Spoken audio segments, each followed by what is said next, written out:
اب معراج یہ ایک سفر ہے، سفر شروع ہوا نا نبی علیہ السلام کا مکہ المکرمہ سے۔ عام طور پر جب سفر کی بات ہوتی ہے نا تو اس میں 9 چیزیں ضرور ہوتی ہیں۔ ایک سفر کا جب انسان تصور کرتا ہے یا کوئی بھی سفر ہوتا ہے اس کے اندر 9 چیزیں ضرور ہوتی ہیں۔ میں آپ کو وضاحت بھی کرتا ہوں، یہ سمجھاتا بھی ہوں۔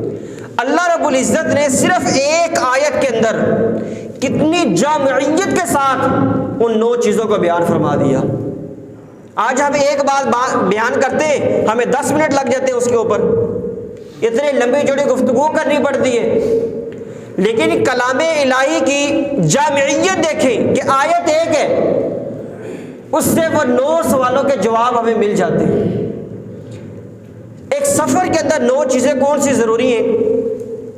عام طور پر جب سفر کیا جاتا ہے نا تو سب سے پہلا سوال جو ذہن میں آتا ہے وہ یہ آتا ہے کہ سفر کرایا کس نے، کس نے کروایا ہے؟ دوسرا سوال یہ ہے کہ سفر کرنے والا کون ہے، کس نے سفر کیا ہے؟ تیسرا سوال یہ ہے کہ وہ وقت کون سا تھا، اس نے جس نے بھی سفر کیا ہے دن کے اندر سفر کیا ہے یا رات کے اندر سفر کیا ہے؟ چوتھا سوال یہ ہے کہ سفر کے اوپر وقت کتنا لگا ہے، کتنی دیر میں سفر کیا ہے؟ ہم بھی سفر کرتے ہیں، ہم کہتے ہیں کہ مجھے 4 گھنٹے لگے، 2 گھنٹے لگے، مجھے 10 منٹ لگے۔ کوئی بھی سفر ہے تو اس کے اندر یہ چیز ہوتی ہے کہ سفر کیا ہے تو کتنی دیر میں کیا ہے سفر۔ 5واں سوال جو ذہن میں آتا ہے، سفر کی ابتدا کہاں سے کی ہے، کہاں سے چلا ہے یہ۔ 6واں سوال یہ ہے کہ سفر کس کی طرف کیا گیا ہے۔ ہم کہتے ہیں نا بھائی یہاں سے چلا وہاں پہنچ گیا، تو کس کی طرف سفر کی ہے سفر۔ اس میں 7واں سوال یہ ہے کہ جس جگہ کی طرف انسان نے سفر کیا ہے اس جگہ کی خصوصیت کیا ہے۔ انسان کسی اور طرف بھی تو جا سکتا تھا، ایک انسان مسجد میں آتا ہے تو کوئی خصوصیت تو ہے نا جس وجہ سے وہ مسجد میں آتا ہے، وہ سینما گھر میں بھی تو جا سکتا تھا، وہ کسی دنیا کے مقامات میں سے بھی کسی مقام پہ جا سکتا تھا۔ تو یہ سوال ہے کہ اس جگہ کی خصوصیت کیا ہے جس جگہ کی طرف سفر کیا گیا ہے۔ 8واں سوال یہ ہے کہ سفر کس مقصد کے لیے کی ہے، کیوں کیا ہے سفر۔ 9واں سوال یہ ہے کہ سفر جو انسان نے کیا ہے وہ کسی ضرورت کی وجہ سے کیا ہے یا ویسے ہی سیر و تفریح کے لیے کیا ہے، کسی چیز کا مشاہدہ کرنے کے لیے، کسی چیز کو دیکھنے کے لیے۔ اب جب سفر انسان نے کرنا ہوتا ہے نا، یا جب انسان سفر کا تصور کرتا ہے تو یہ 9 چیزیں ہمارے سامنے آتی ہیں۔ اب ان 9 چیزوں کے یا ان 9 سوالات کے جوابات اللہ رب العزت نے ایک چھوٹی سی آیت کے اندر بیان فرمائے ہیں۔ دیکھیں ذرا، اللہ رب العزت نے فرمایا، سب سے پہلا سوال کیا ہے؟ سب سے پہلا سوال یہ ہے کہ سفر کس نے کروایا ہے۔ اللہ رب العزت نے فرمایا سبحان الذی اسری، پاک ہے وہ ذات جو راتوں رات اپنے خاص بندے کو لے گیا۔ یعنی سفر کروانے والی وہ ذات ہے جو عقلوں میں آنے والی ہے ہی نہیں، جو بے عیب ذات ہے، جس کے لیے ہر خوبی، ہر حمد اور ہر تعریف اس وحدہ لا شریک کے لیے۔ یہ پہلے سوال کا جواب ہے کہ سفر کروایا کس نے۔ اللہ تعالیٰ نے فرمایا وہ ذات پاک ہے جس نے سفر کروایا ہے، وہ راتوں رات ہی اپنے خاص بندے کو لے گیا۔ دوسرا سوال یہ ہے کہ سفر کس نے کیا ہے۔ فرمایا اسرا بعبدہ، اپنے بندے کو اللہ تعالیٰ لے کر گیا ہے۔ تو سفر کرنے والا بندہ کون ہے؟ وہ اللہ رب العزت کا ایک خاص اور مقرب بندہ ہے۔ یہ عبد کا لفظ ذکر کرنے میں ایک حکمت بھی ہے۔ اتنی نبی علیہ السلام کو اللہ رب العزت نے خصوصیات اور شان عطا فرمائی ہیں، اتنی شان اللہ رب العزت نے عیسیٰ علیہ السلام کو نہیں عطا فرمائی۔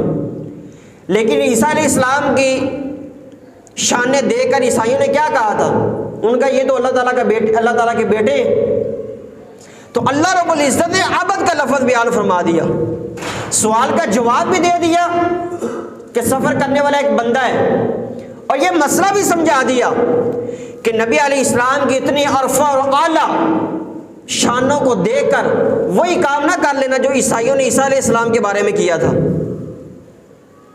کہ انہوں نے کہا کہ عیسیٰ علیہ السلام تو اللہ تعالیٰ کے بیٹے ہیں۔ اللہ تعالیٰ نے فرمایا نہیں، جتنی بھی شانیں اپنے آخر الزمان نبی علیہ السلام کو عطا فرما دوں وہ پھر بھی میرے بندے ہیں، خدا نہیں ہے، نہ خدا کے بیٹے ہیں۔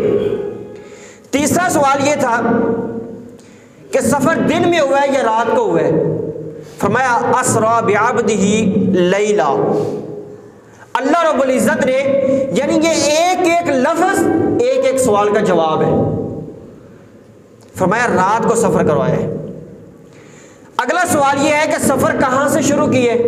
فرمایا من المسجد الحرام، مسجد حرام سے شروع ہوا۔ پھر اگلا سوال یہ تھا کہ کس جگہ کی طرف سفر ہوا ہے؟ فرمایا الی المسجد الاقصی، مسجد اقصی کی طرف سفر ہوا ہے۔ پھر سوال یہ تھا کہ اس جگہ کی، کہ جس جگہ کی طرف سفر کیا گیا خصوصیت کیا ہے، اس طرف ہی کیوں سفر کروایا گیا، کیوں کیا گیا سفر؟ اللہ تعالیٰ نے فرمایا الذی بارکنا حولہ، اس جگہ کی طرف سفر اس لیے کروایا ہے کہ یہ جگہ تو خود بھی بار برکت ہے، برکت والی ہے، اس کے ارد گرد بھی ہم نے برکت رکھی ہوئی ہے، اس وجہ سے ہم نے مسجد اقصی کی طرف نبی علیہ السلام کو سفر کروایا ہے۔ آگے یہ ہے سفر کیوں کروایا ہے؟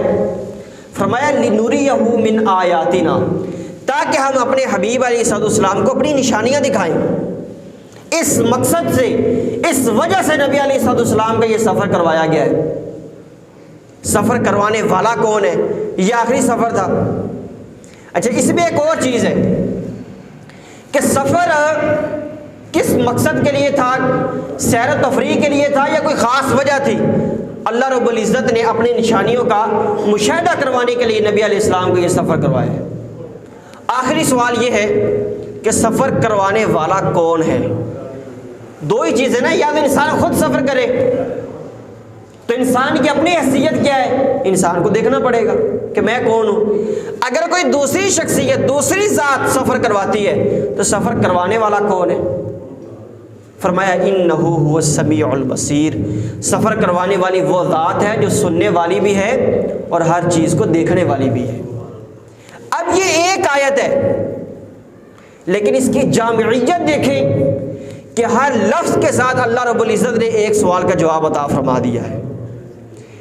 یہ اللہ رب العزت کے کلام کی خصوصیت ہے